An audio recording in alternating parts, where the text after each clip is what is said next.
Well, hello everybody. Nicholas McGinnis here, habitat biologist.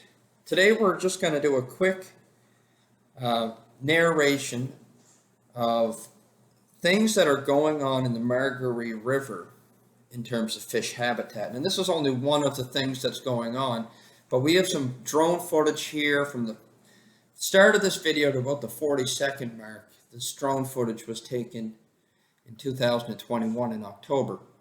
And around the 40-second mark, we switch over to footage that was taken in October of 2022. And what you'll notice is the gravel bars on the inside of the turns are building up.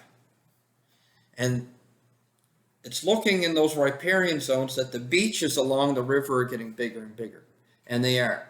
And a lot of people are concerned that these beaches, which can heat up, if you ever walked on sand on the beach, it can get quite warm during the summer months. Well, these gravel bars are the exact same. So what's happening is they're getting so warm that that first 12 inches of substrate on those gravel bars, it's completely dried out.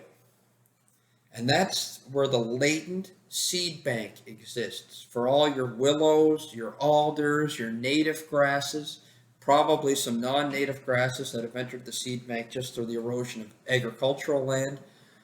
All of those are in that soil.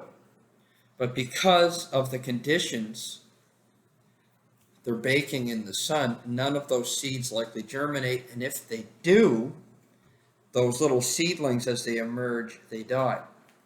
So what is one thing we can do to begin to reverse this desertification of the floodplain that we're seeing? Well, one of the things we could experiment with, as it's been done in other jurisdictions, is the use of irrigation. Pump water directly from the river using a gas-powered pump.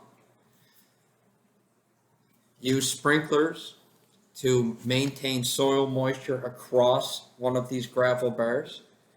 And you might have to run it once or twice a day during the summer, but the key is to make sure that that soil moisture is always there, just below the surface of those rocks.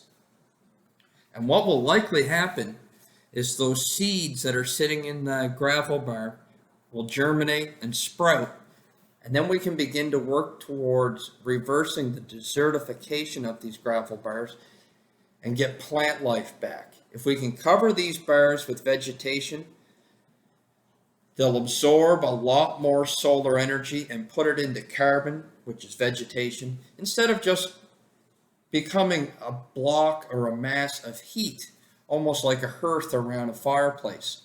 What we don't want in this river is increased water temperatures.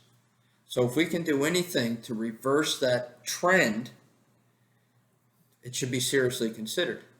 So just one of the things you can do, a very hands-off approach in many ways. We're not talking about manipulating the stream. All we're talking about is changing the soil moisture in the floodplain into a more conducive environment for vegetation to establish.